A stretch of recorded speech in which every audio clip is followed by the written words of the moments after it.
Hey guys, welcome back. Today we're going to read chapters 19, 20, and 21 of Because of Winn-Dixie. We are working towards finishing it up. When we finish up this story next week, then Mrs. Wilkie is going to start another great book with you called The One and Only Ivan. And it's a really good book also. So we're going to finish this book up Tuesday of next week. And then Wednesday, she's going to start The One and Only Ivan with you. And I know that you're really going to like that book also. So let's get started because we're hitting 3 chapters today. Chapter 19. In the morning, me and Winn-Dixie went down to sweep the pet store, and I took a litmus lozenge for Otis. Is it Halloween? Otis asked when I handed him the candy. No, I said. Why? Well, you're giving me a candy. It's just a gift, I told him, for today. Oh, said Otis. He unwrapped the litmus lozenge and put it in his mouth, and after a minute, tears started rolling down his face. Thank you, he said. Do you like it? I asked him. He nodded his head. It tastes good, but it also tastes a little bit like being in jail. Gertrude squawked. She picked up the litmus lozenge wrapper in her beak and then dropped it and looked around. Gertrude, she screamed again. You can't have any, I told her. It's not for birds. Then, real quick before I lost my nerve, I said, Otis, what were you in jail for? Are you a murderer? No, ma'am, he said. Are you a burglar?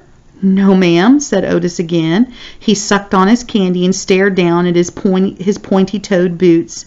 You don't have to tell me, I said. I was just wondering. I ain't a dangerous man, Otis said. If that's what you're thinking. I'm lonely, but I ain't dangerous. Okay, I said, and I went into the back room to get my broom. When I came back out, Otis was standing where I left him, still staring down at his feet. It was on account of the music, he said. What was? I asked. Why I went to jail. It was on account of the music. What happened? I wouldn't stop playing my guitar. Used to be I played it on the street, and sometimes people would give me money. I didn't do it for the money. I did it because the music is better if someone's listening to it. Anyway, the police came, and they told me to stop it. They said how I was breaking the law, and the whole time they were talking to me, I went right on playing my music, and that made them mad. They tried to put handcuffs on me, he sighed. I didn't like it. I wouldn't have been able to play my guitar with them things on. And then what happened? I asked him. I hit them, he whispered. You hit the police?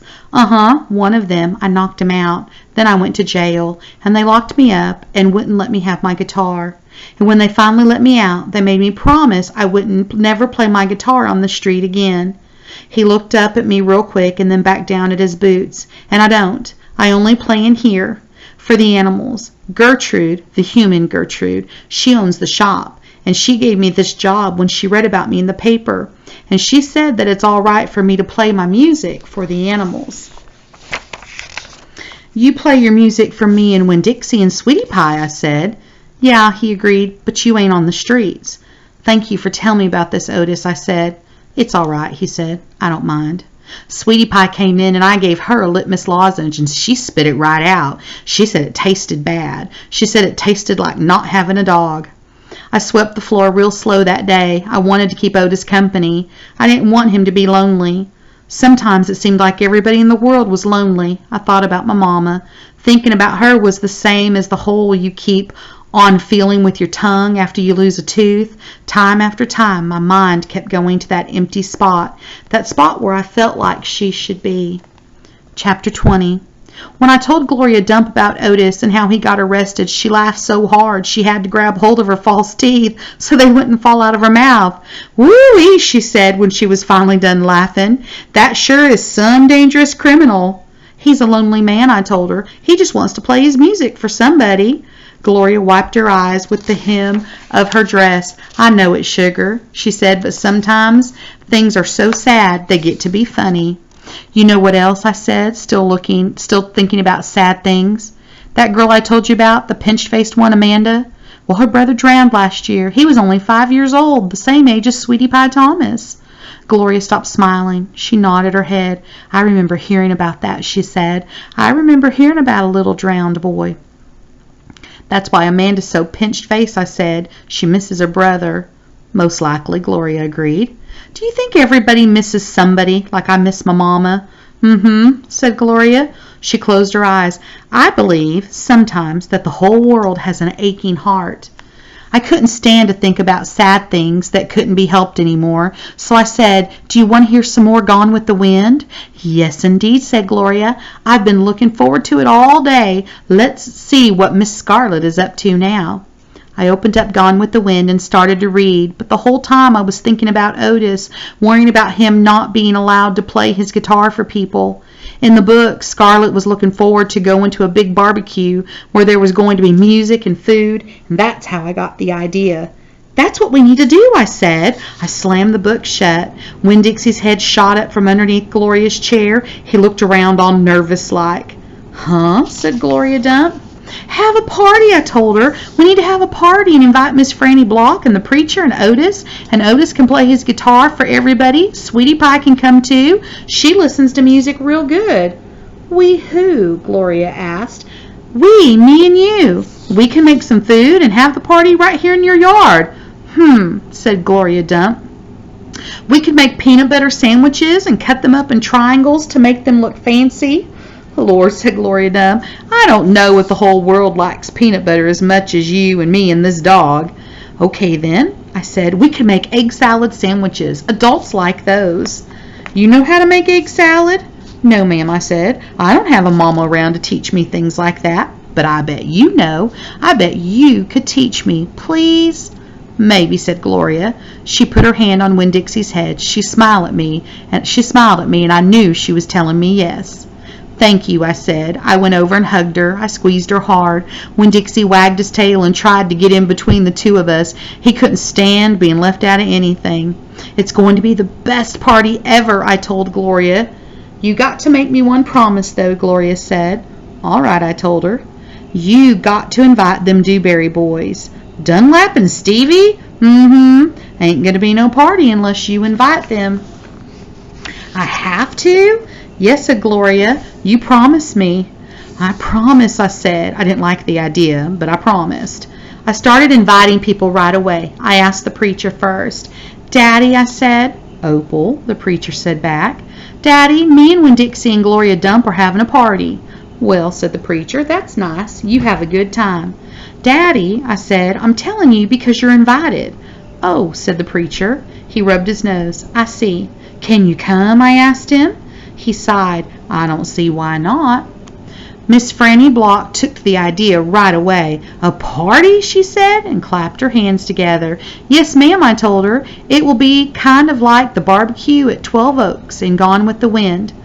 Only it's not going to be as many people, and we're going to serve egg salad sandwiches instead of barbecue.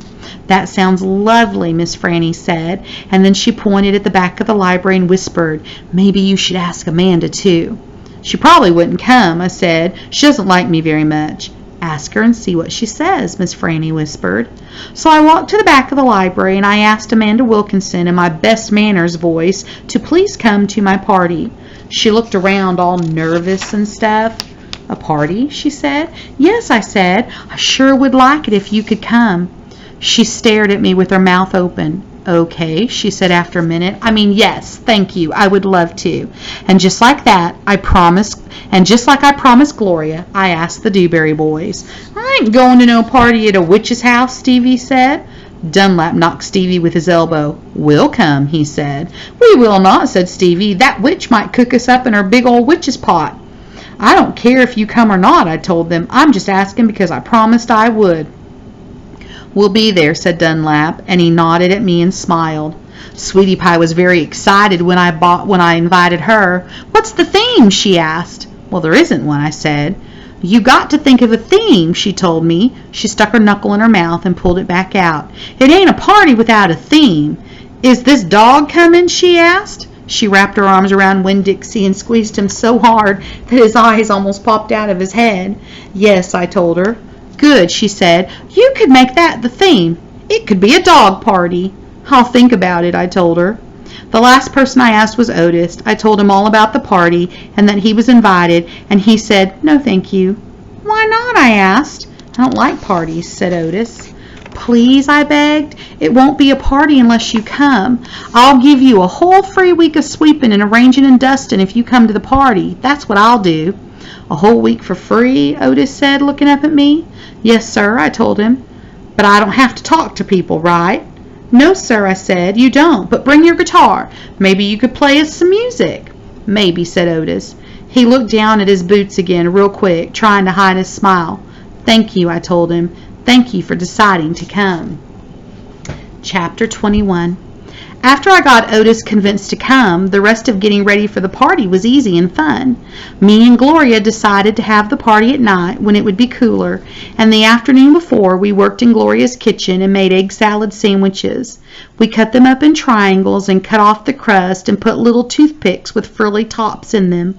Winn-Dixie sat in the kitchen and looked at us the whole time. He kept on wagging his tail. That dog thinks we making these sandwiches for him, said Gloria Dump. Winn-Dixie showed Gloria all his teeth. These ain't for you, she told him. But when she thought I wasn't looking, she gave Winn-Dixie an egg salad sandwich without the toothpick. We also made punch. We mixed together orange juice and grapefruit juice and soda in a big bowl. Gloria called it dump punch. She said she was world famous for it, but I had never heard of it before. The last thing we did was decorate the yard all up. I strung pink and orange and yellow crepe paper in the trees to make it look fancy. We also filled up paper bags with sand and put candles in them.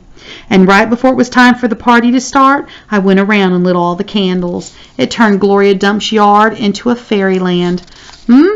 Said Gloria Dump, looking around. Even somebody with bad eyes can tell it looks good. It did look pretty. It looked so pretty that it made my heart feel funny, all swollen and full, and I wished desperately that I knew where my mama was so she could come to the party too. Miss Franny Block was the first person to arrive. She was wearing a pretty green dress that was all shiny and shimmery, and she had on high-heeled shoes that made her wobble back and forth when she walked. Even when she was standing still, she still kind of swayed, like she was standing on a boat. She was carrying a big glass bowl full of litmus lozenges. I bought a little for after-dinner treat, she said, holding the bowl to me. Thank you, I said. I put the bowl on the table next to the egg salad sandwiches and the punch. Then I introduced Miss Franny to Gloria, and they shook hands and said polite things to each other. And then Sweetie Pie's mother came by with Sweetie Pie. Sweetie Pie had a whole handful of pictures of dogs that she had cut from magazines. It's to help with your theme, she said. You can use them to decorate. I brung tape, too. And she started going around taping the pictures of the dogs to the trees and the chairs and the table. She ain't talked about nothing but this party all day, her mother said. Can you walk her home when it's over? I promised that I would, and then I introduced Sweetie Pie to Miss Franny and to Gloria, and right after that the preacher showed up. He was wearing a coat and tie and looked real serious. He shook Gloria Dump's hand and Miss Franny Block's hand and said how pleased he was to meet them both and how he had heard nothing but good things about them. He patted Sweetie Pie on the head and said it was good to see her outside of church. And the whole time Winn-Dixie was standing right in the middle of everybody, wagging his tail so hard that I thought for sure he would knock Miss Franny right off her high heels. Amanda Wilkinson came, and she had her blonde hair all curled up, and she looked shy and not as mean as usual. And I stood real close to her and introduced her to Gloria Dump. I was surprised at how glad I was to see Amanda, and I wanted to tell her I knew about Carson. I wanted to tell her I understood about losing people, but I didn't say anything. I was just extra nice. We were all standing around smiling at one another and acting kind of nervous when a real screechy voice said, "Gertrude is a pretty bird." Winn-Dixie's ears went straight up on his head. He barked once and looked around. I looked too, but I didn't see Gertrude or Otis. "I'll be right back," I said to everybody. Me and Winn-Dixie went running around to the front of the house, and sure enough, standing there on the sidewalk was Otis. He had his guitar on his back and Gertrude on his shoulder, and in his hands he was holding the biggest jar of pickles I had ever seen in my life. "Otis," I said to him, "come on around back. That's where the party is." "Oh," he said, but he didn't move. He just stood there holding on to his jar of pickles. "Dog!" screeched Gertrude. She flew off Otis's shoulder and landed on Winn-Dixie's head. "It's all right, Otis," I told him. "It's just a few people, hardly any people at all." "Oh," Otis said again. He looked around like he was lost. Then he held up the jar of pickles. "I brought pickles," he said. "I saw them," I said. "It's exactly what we needed. They will go perfect with the egg salad sandwiches." I talked to him real soft and gentle and low, like he was a wild animal that I was trying to get to take food out of my hand. He took one tiny step forward. "Come on," I whispered. I started walking, and Winn-Dixie followed me. And when I turned around, I saw Otis was following me too. Okay, so there's a party. So things may be kind of turning around for Opal after she's discovered so much sadness. But now we're having a party, so maybe some things are turning around for her. All right, next time we'll read 22, 23, and 24. And then the next day we'll finish up with 25 and 26 and a little activity. Talk to you later.